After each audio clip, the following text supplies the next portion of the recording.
6 months ago, I made a decision that most people told me was impossible.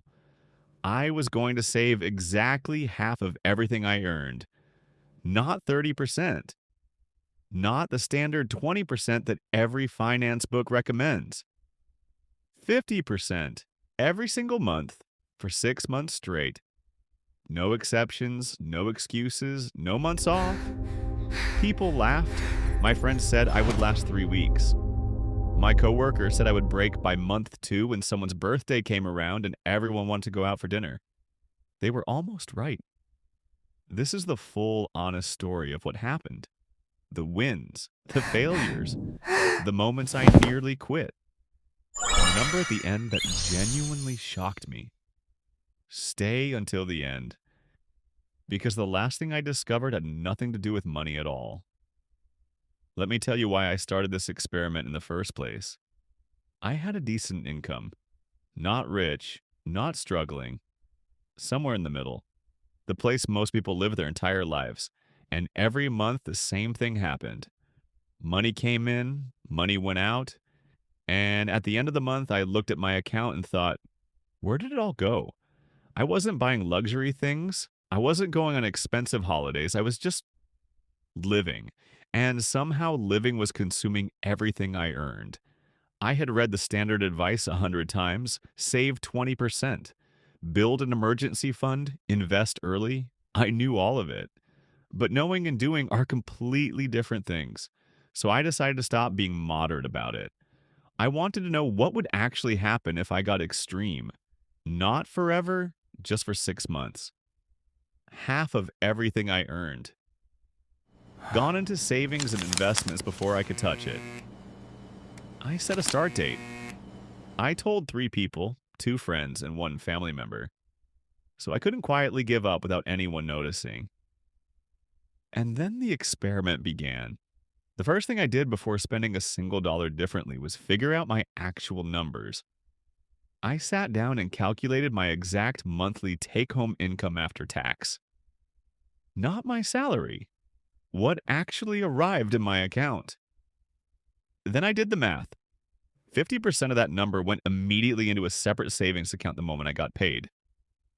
Not at the end of the month, not when I remembered. The morning my salary landed, automatic transfer.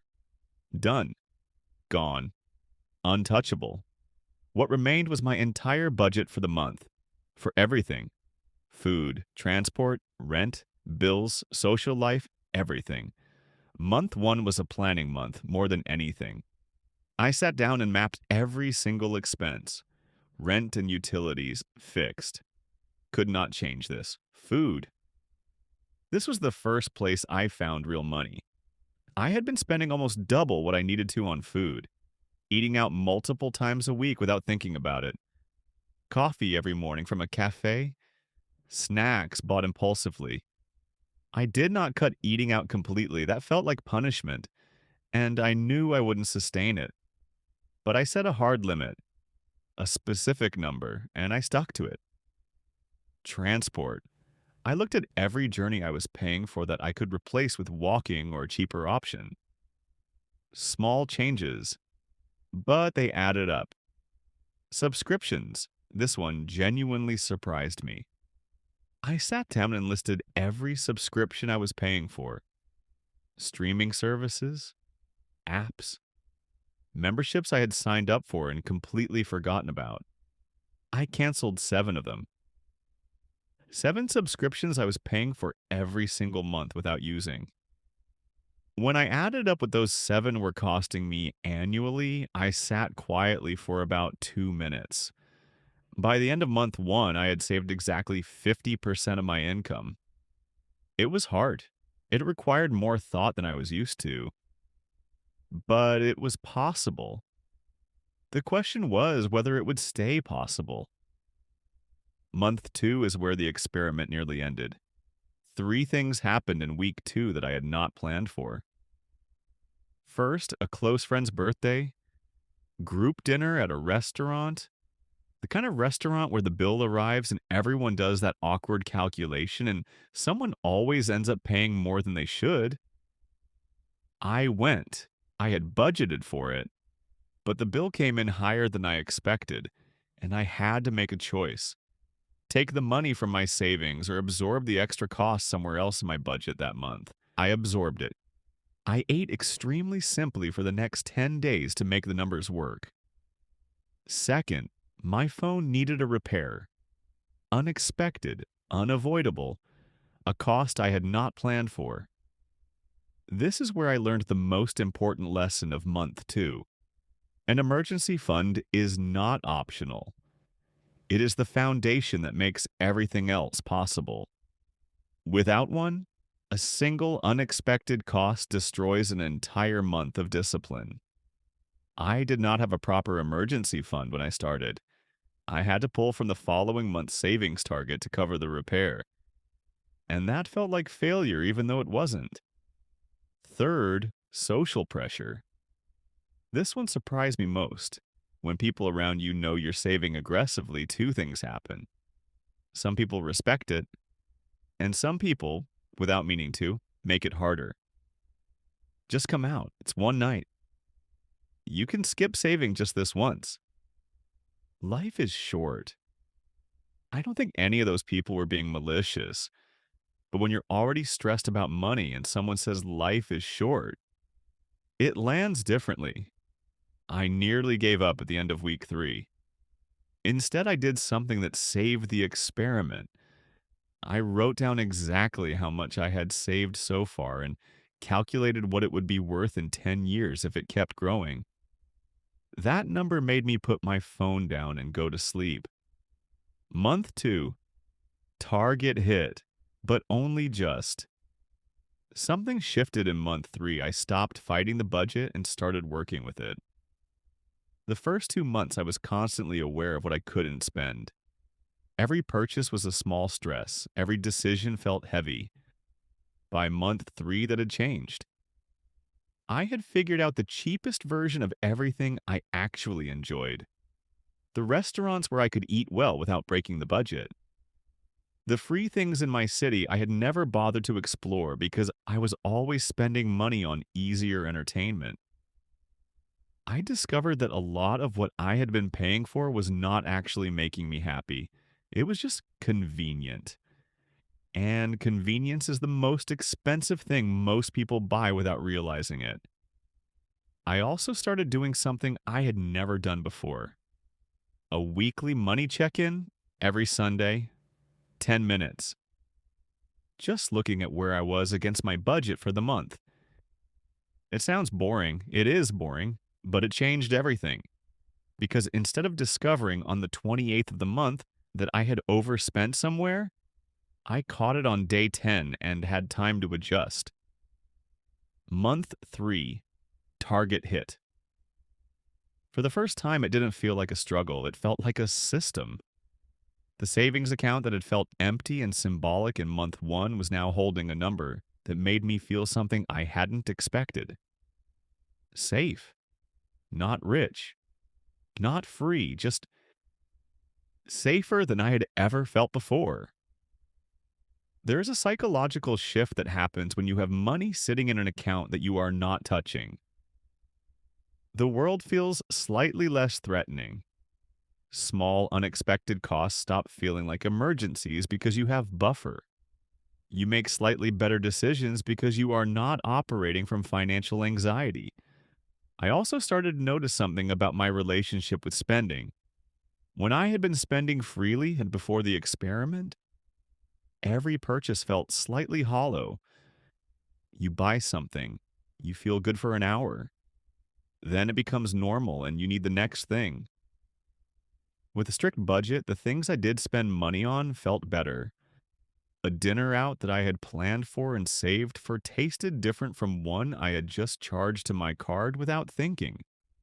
Restriction, when it is your own choice and not forced on you, creates appreciation.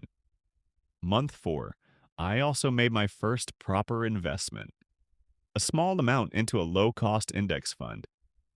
Nothing dramatic, but watching that number exist separately from my savings account, working, growing slowly, made the entire experiment feel like it had a direction.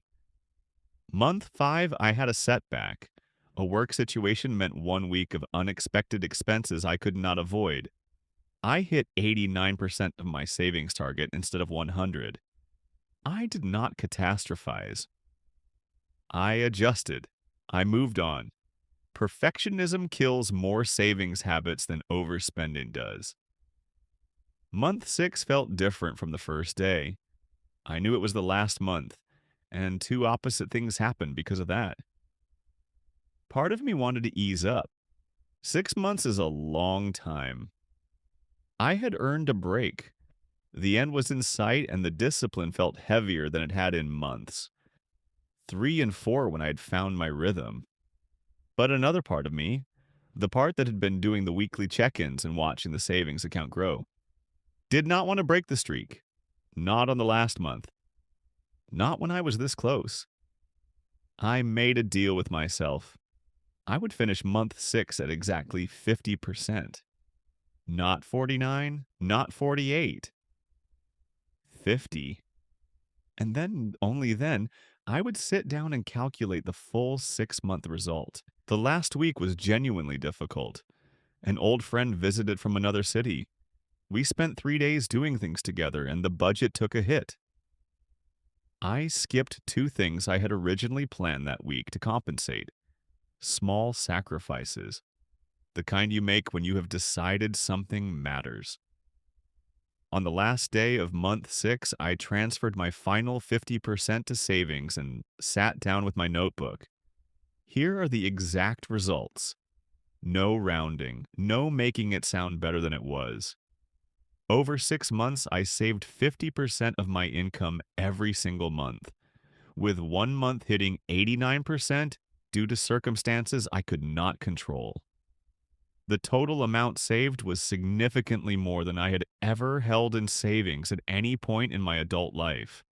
For the first time, I had a real emergency fund. 3 months of living expenses sitting in an account I did not touch. On top of that, I had made my first consistent investments into a low-cost index fund. Small amounts, but amounts that are now working without me doing anything. The subscriptions I canceled in month 1 saved me more over 6 months than I had expected. Small monthly amounts multiplied across 6 months become numbers that are hard to ignore. My food spending dropped by 38% compared to the 6 months before the experiment, without me feeling deprived. Because the change was conscious and planned rather than guilty and reactive. But here is the result that surprised me most, the one that had nothing to do with money. I expected this experiment to teach me about money. It taught me about myself. 3 things I did not expect to discover. First, most of what I was spending money on was not making me happy. It was making me comfortable. Those are not the same thing. Comfort is the absence of discomfort. Happiness is something you have to create deliberately. A lot of my spending was just buying my way out of boredom or stress or social obligation. When I removed that option, I had to find real solutions to those things, and the real solutions were almost always free. Second, financial anxiety is not about how much you have. It is about how much control you feel. In month 1, I had less spending money than I was used to, but I felt less anxious about money than I had in years, because I knew exactly where every dollar was going.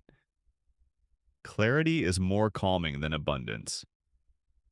Third, the hardest part of saving money is not the math, it is the identity. Somewhere along the way, spending freely had become part of how I thought about myself. The person who could pick up the bill, the person who didn't have to check prices. Choosing to save aggressively forced me to examine why I needed money to be part of my identity. That was uncomfortable and entirely worth it. Am I still saving 50%?